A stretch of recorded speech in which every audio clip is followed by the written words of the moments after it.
কোরআন হাদিসের কোথাও জর্দা শব্দ নাই, কোন আলেম বলতে পারবে না।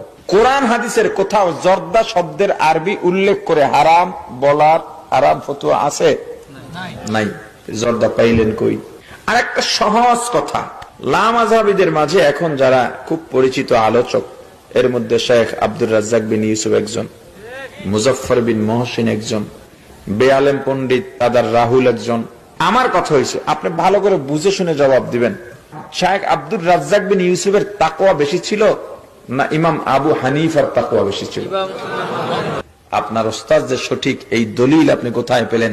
আপনি যদি আপনার ওস্তাদের কথা বিশ্বাস করে ওটাকেই আপনি দিন মনে করেন, আমি আবু হানিফার কিতাব পড়ে দিন মনে করতে পারবো না কেন? রাসূল সাল্লাল্লাহু আলাইহি ওয়াসাল্লাম বলছেন, মদমিনুল খামর, যারা নিয়মিত বিড়ি, তামাক, জর্দা, সিগারেট, গুল, নেশাদার দ্রব্য খায়, পান করে, তারা জান্নাতে যাবে না। আব্দুর রাজ্জাক সাহেব, বিড়ি, তামাক, জর্দা, সিগারেট এইগুলো কি নেশাদার দ্রব্য? আপনি এইভাবে বলছেন যে যারা বিড়ি, তামাক, জর্দা, সিগারেট, গুল খায়, নেশাদার দ্রব্য খায়, তারা জান্নাতে যাবে না।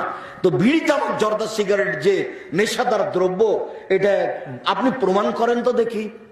একেবারেই সহজ।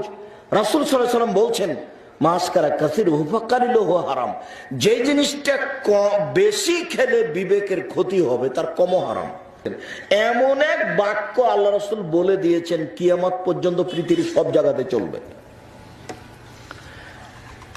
যে জিনিস বেশি খেলে বিবেকের ক্ষতি হবে তার কমও হারাম। তা আপনার পাশের একটা লোককে হাফ কেজি জর্দা খাওয়াইয়া দেন তো এখন, তারপর দেখেন তো কি হয়। যদি হাফ কেজি জর্দা খাওয়ানোর পরে 1 কেজি জর্দা